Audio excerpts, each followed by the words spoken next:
Welcome to the deep dive of one of the most debated topics in Christianity. Is the Sabbath still required today? Now let me give you a background to this discussion today. A month ago, I did a video entitled The Top 10 Sabbath Questions That Leave SDAs Speechless. Every day I receive a comment on that video. In that video, I've been insulted, I've been called names, I've been called a Satanist, I've been called all sorts of things. I did an analysis of the same video, and I will leave a link to both videos at the end. Now, let me come back to why we are discussing this video and the connection to that video that I've just mentioned. Now, one of the viewers who didn't even bother to make a comment on the video, he actually sent me an email directly trying to show me that I didn't know anything about the Sabbath, that I needed to be educated about the Sabbath. So we argued over the email, and eventually I ignored the person because this person kept on pointing me to videos instead of answering my questions. So when I did the video on the top 10 Sabbath questions that leave SDAs speechless, this person again sent a link to another video that needed to educate me about the Sabbath. So reluctantly, I decided to watch that video. Now that video is presented by a gentleman called Steve. He just identifies himself as Steve from Torah family. So I watched the video from the beginning to the end. So today's video is actually my response to Steve's presentation in his video about is the Sabbath required today? So this is what we are going to look at, and I'm going to respond to Steve's video from a biblical perspective based on what he presented. And we're answering 4 questions. Number 1, which is an overall question, is Sabbath required today? And then we are going to look at other questions that Steve asks, and I'll respond to them one by one.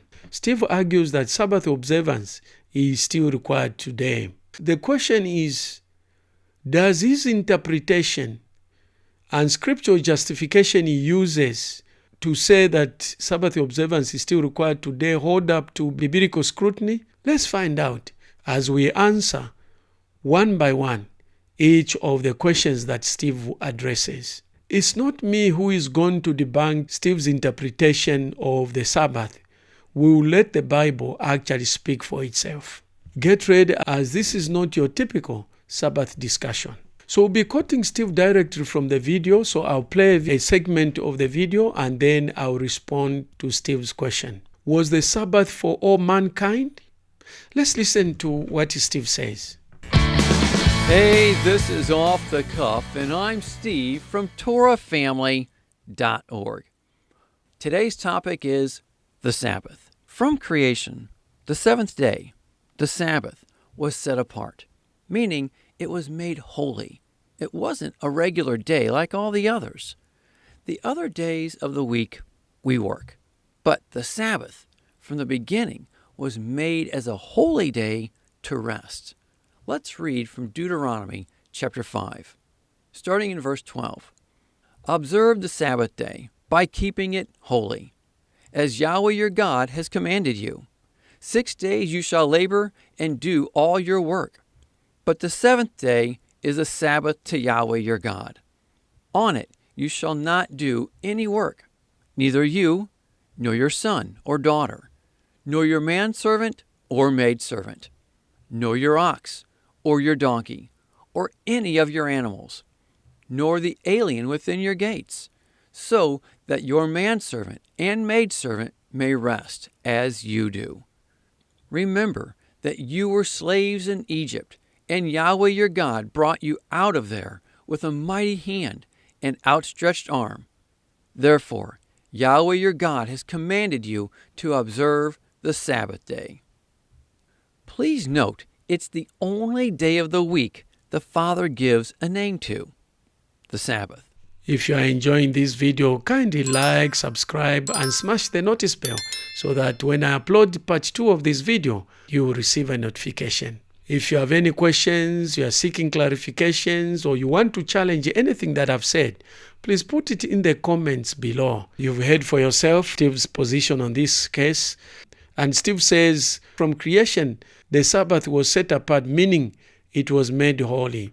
Now, Steve gives the impression that actually the command to observe the Sabbath was given to all mankind at the very beginning when God rested. But Genesis chapter 2, verse 2 to 3 does not actually command Adam or Eve to observe the Sabbath. Nor did God command anyone else in the Bible until the children of Israel became a nation. Now, I've received a lot of comments from different types of people who have challenged me, and they use the scripture to say, remember the Sabbath. And they insist that because the Bible says, remember the Sabbath, it means that there were people who were observing the Sabbath. Now, when you say remember something, does not always mean that you know about something or something was being done.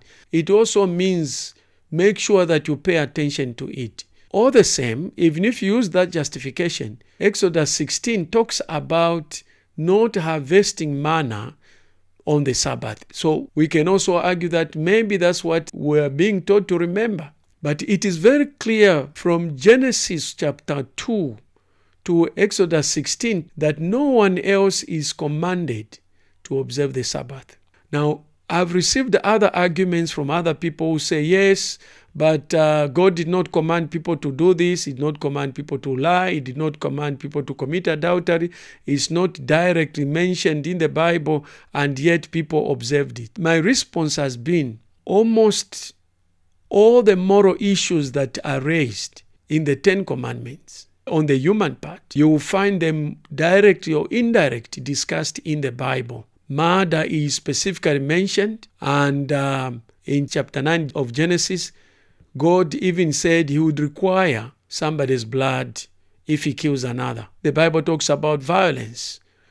So a lot of the issues, moral issues in the 6 of the 10 commandments are actually addressed in the Bible. Most of them are addressed before the commandments were made official. There is no indication anywhere, directly or indirectly, of a person who was commanded to observe the Sabbath, or people were punished because they did not observe the Sabbath.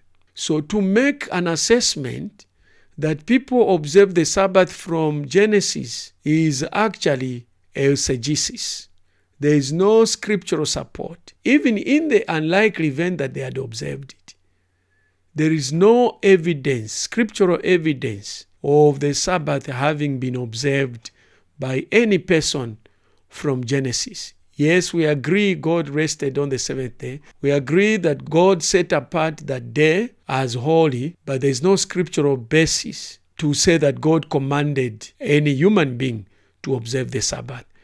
But the SDAs take it for granted that as soon as God said that, he also commanded every human being to observe the Sabbath. Let's read the text. By the seventh day, God had finished the work he had been doing. So on the seventh day, he rested from all his work. Then God blessed the seventh day and made it holy. Now, what is missing here is a command for all mankind to observe the Sabbath.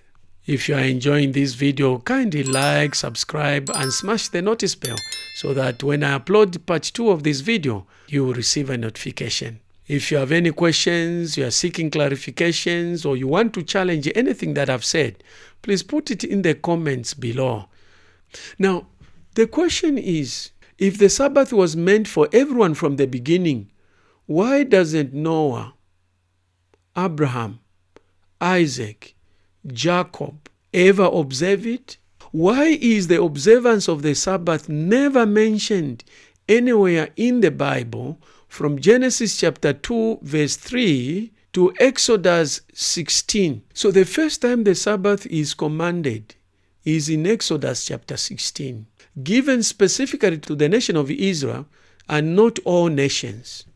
Now, if the Sabbath was a universal law for all human beings, why is it only introduced as something new with the children of Israel? Now, let's look at reality check here. Steve is misinterpreting Genesis chapter 2, verse 2 to 3. God rested on the seventh day. He did not command Adam, nor Eve, nor anyone else to keep the Sabbath. Question number 2. Is the Sabbath a permanent law for all? Here is a clip from Steve. Please note, it's the only day of the week the Father gives a name to, the Sabbath. Now, how long are we to observe the Sabbath? Does the Sabbath still apply for today? Let's read Exodus 31:16. The Israelites are to observe the Sabbath, celebrating it for the generations to come as a lasting covenant. Well, there it is. It's a lasting covenant, meaning it will never end. In fact, we even see it being observed in eternity in Isaiah 66. We see the context of the new heavens and the new earth in verse 22. And then we read this in verse 23. From one new moon to another, and from one Sabbath to another, all mankind will come and bow down before me, says Yahweh. Now, from looking at Exodus 31, verse 16 again, some might say, but Steve, we're not Israelites. Interestingly enough, Isaiah covers that too. Isaiah 56, verse 6. And foreigners who bind themselves to Yahweh, to serve him, to love the name of Yahweh, and to worship him, all who keep the Sabbath without desecrating it, and who hold fast to my covenant, these I will bring to my holy mountain, and give them joy in my house of prayer. Their burnt offerings and sacrifices will be accepted on my altar. For my house will be called a house of prayer for all nations. Yes, Exodus 31, verse 16 says the Sabbath is a sign between God and Israel forever. Let's take a closer look at the Hebrew word used, which is olam, and it is translated as forever or everlasting. Did you know that the same word is used in Genesis chapter 17, verse 13, where God called circumcision an everlasting covenant? Yet in the New Testament, Paul tells us in Galatians chapter 5, verse 6, that circumcision is no longer required. Now, it's important to understand that the Hebrew word called olam does not mean eternal in the sense of everlasting. It often means for a very long time within a specific covenant. Let's do a reality check. Steve forgets that the Sabbath was part of the old covenant, which was replaced by the new covenant. If you look at Hebrews chapter 8, verse 6 to 13, the old covenant was done away with because it had a problem. The challenge is that SDAs will make all sorts of arguments. Let's look at question number 3. Will the Sabbath be kept in future? Steve's claim. Steve uses Isaiah 56, verse 6 to 7, and Isaiah 66, verse 23, to argue that the Sabbath applies to everyone even in future. Let's read Exodus 31:16.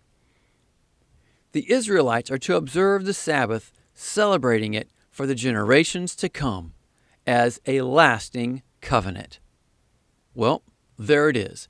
It's a lasting covenant, meaning it will never end. There you are. That's far we can go with discussing Steve's video and my response to his questions. Do you agree with my analysis of Steve's presentation? Should Christians keep the Sabbath? Or is our true rest in Jesus Christ according to Hebrews chapter 4, verse 9 to 11? Let's discuss in the comments. If you want to know the other questions that Steve addressed in his video, which I've responded to, click on this link. To watch the videos I've mentioned, the top 10 Sabbath questions that leave SDAs speechless, click on this link. To watch the video on the analysis of the responses to the same video, click on this link. If you are interested in just watching all the videos that I've done on SDAs, click on this link.